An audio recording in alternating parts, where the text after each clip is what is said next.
Hi. One of the key changes which we have seen in the GST law is amendment to section 16. Now, what the amendment says is that if a supplier has not reported its supplies in the GST R1, then a recipient would not now be entitled to take credit.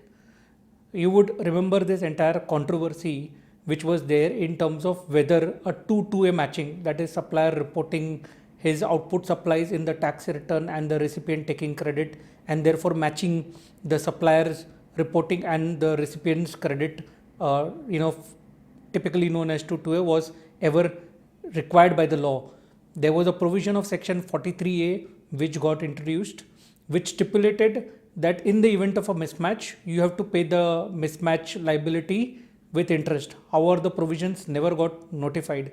And in the absence of such a provision, there was a dispute with respect to the recovery of tax from the recipient when the supplier has either not reported its supplies in the GSTR1 return or has not paid the tax. What happens with this amendment under 16, the question which comes up is what happens to rule 36, because as we look at rule 36 now, and rule 36 was supposed to be pursuant to section 43A, which is not notified yet, whether rule 36 actually is sustainable.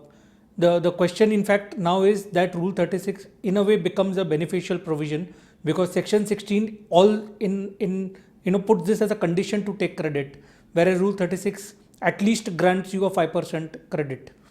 There is another important aspect which needs to be seen, which is pursuant to the decision in Arise India, which was affirmed by the Supreme Court.